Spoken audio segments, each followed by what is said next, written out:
तो हाँ जी गाइज, क्या हाल आपके। तो गाइज देखिए, पिछले कुछ दिनों से IRFC के बारे में इतनी ज़्यादा बातें हो रही है कि पहले कभी इस शेयर के बारे में इतनी बातें हुई नहीं। तो गाइज पीछे का रीज़न क्या है, देखिए गाइज अगस्त महीने में इसने बहुत बड़ी रैली दिखाई 52, जो कि लोगों को लग नहीं रहा था कि ये शेयर जल्दी टच करेगा। उसको इसने टच किया था, आई थिंक थर्सडे या फ्राइडे को, वेडनेसडे या थर्सडे को ये 52 के ऊपर टच किया था। और उसके बाद हुआ क्या, उसके बाद गाइज देखिए OFS की जो न्यूज़ आई, मैंने वहाँ पे आपको चैनल में ये न्यूज़ डाली भी थी कि ऑफर फॉर सेल आएगा।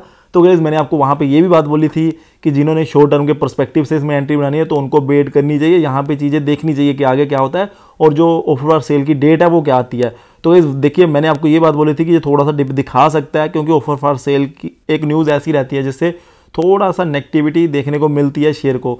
तो गाइज देखिए वही सेम बात हुई है। उसके बाद 52 के बाद इसने आपको 47 रुपीज़ 20 पैसे के लेवल दिखा दिए हैं। और गाइज देखिए, अगर आप फ्राइडे को देखोगे इसने 49 के हाई लगाए थे और जो लो थे 46 रुपीज़ 40 पैसा के थे। तो गाइज देखिए लगभग 5 रुपये की आपको गिरावट देखने को मिल गई इसके हाई से। तो 2-3 दिन में इसने 5 रुपये की गिरावट दिखा दिया है। अब लोगों को समझ नहीं आ रहा कि क्या किया जाए। देखिए गाइज, मैं आपको एक बात बता दूं कि जो ऑफर फॉर सेल है, अब यहाँ पे ऐसी बात तो है ही नहीं कि यार वो ऑफर फॉर सेल की बातें झूठी है तो वो नहीं होगा। तो गाइज देखिए, ऑफर फॉर सेल इसका आएगा ही और 11% की इसकी स्टेक बेचनी ही पड़ेगी। बट गाइज मैंने आपको वहाँ पे बात एक और भी बोली थी। अब बातें जो चीज़ है ना, वो मैटर क्या करती है, वो मैटर क्या करती है कि जो ऑफर फॉर सेल है वो कितने टाइम में, अब कितने के दिनों में वो चीज़ आपको देखने को मिल जाए। देखिए गाइस, मैंने वहाँ पे भी आपको बात बोली थी, जब कंपनी में गवर्नमेंट अपनी 11% की स्टेक बेचेगी ना, तो गवर्नमेंट को ये रहेगा कि हम कुछ ऊपर इसका शेयर प्राइस लेके जाएं, सो दैट कि जो ऑफर फॉर सेल का प्राइस है वो भी हाई रखना पड़े।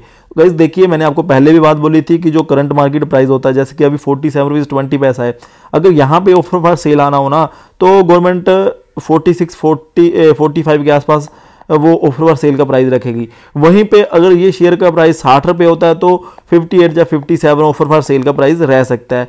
तो गाइस देखिए, तो गवर्नमेंट ये तो चाहेगी ना कि थोड़ा सा शेयर ऊपर चला जाए। और मैंने आपको ये बात पिछली वीडियो में भी बोली थी कि गवर्नमेंट इसको थोड़ा सा कुछ ना कुछ पॉजिटिव करने की कोशिश करेगी, सो दैट कि प्राइस ऊपर के जाए और जो ऑफर फॉर सेल में 11% होल्डिंग बेची जाएगी वो भी ऊपर के प्राइस में बेची जाए।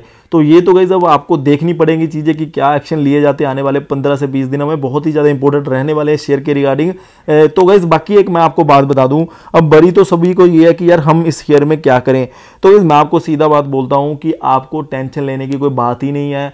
जिन्होंने, क्योंकि गाइस देखिए, जो हमारे व्यूवर्स हैं ना, जो हमें पिछले 2 साल से देख रहे हैं, जिन्होंने जीवन स्मॉल फाइनेंस बैंक, अपना मन्नापुरम फिनांस, IRFC या फिर ऐसे काफ़ी शेयर्स, ट्राइडेंट लिया था 6 रुपये के ऊपर, जिन्होंने वो शेयर लिए थे उनको पता है कि लॉन्ग टर्म का बेनिफिट क्या होता है। तो गाइज उन्हीं लोगों को मैं बोल रहा हूँ कि उनके लिए ये न्यूज़ रेलेवेंट ही नहीं है। गाइज देखिए, हमने जब भी इस शेयर को खरीदने की बात बोली थी ना, तो हमने आपको इसके फिनेंशियल्स, आपको इसके बिजनेस मॉडल और कंपनी का ग्रोथ पर्सपेक्टिव, कंपनी का स्कोप क्या है, उसके बेस पे ही डिसीजन लेने के लिए बोला था। हमने गाइज जो भी डिसीजन लिए ना आज तक इस शेयर के रिगार्डिंग, हमने financial growth perspective, scope company के जो बढ़ सकते हैं और कंपनी के बिजनेस मॉडल के अकॉर्डिंगली लिए। तो गाइज उस बेस पे तो कंपनी अभी भी खरी उतर रही है। मैं कहता हूं बेशक गवर्नमेंट इसमें 11% की बजाय 25% स्टेक बेच दे, यहाँ पे मैं कहता हूं बेशक वो 40 रुपये के ऊपर बेच दें।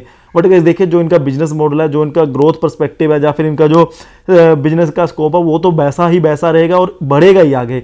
तो गाइस उस बेस में जैसा ये 10 दिन पहले स्टॉक था वैसा ही आज है स्टॉक, तो वहाँ पर आपको वरी करने की बात नहीं होनी चाहिए। मैं कहता हूँ डिप आया है, कोई बड़ी बात नहीं है।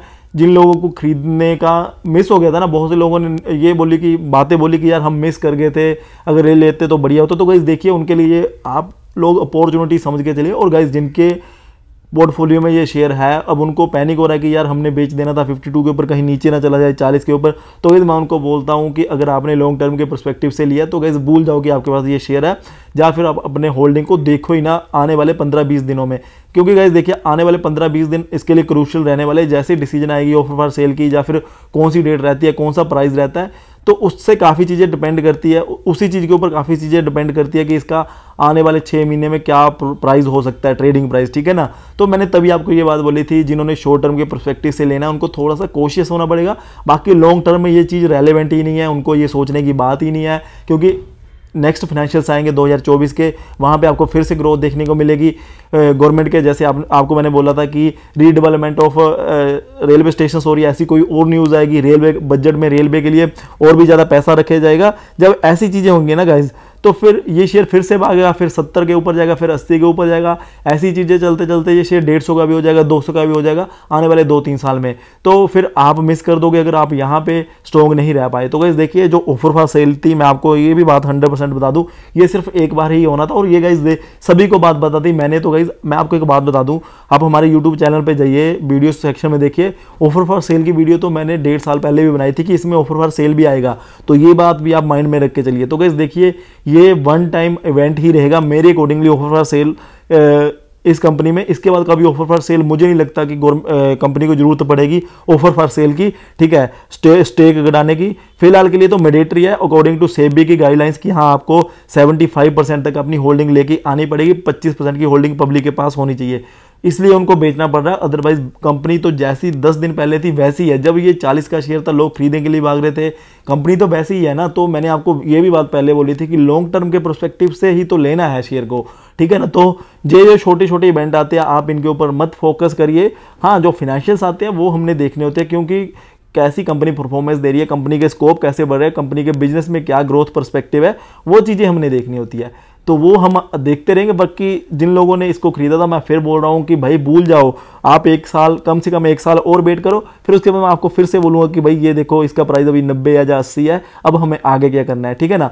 तो आप 1 साल के लिए तो मिनिमम भूल ही जाओ शेयर को अपनी होल्डिंग में। और गाइज जिन्होंने ऐड करना है तो मैं उनको बोल रहा हूँ कि ये जो डिप आ रहे हैं ना, ये उन्हीं के लिए मौका है ना। तो बाकी जिनके पास काफ़ी ज़्यादा ऑलरेडी होल्डिंग है तो वो तो थोड़ा सा इग्नोर भी कर सकते हैं, क्योंकि बाकी शेयर आपको पता है डिवर्सिफाइड पोर्टफोलियो का भी एक बेनिफिट रहता है।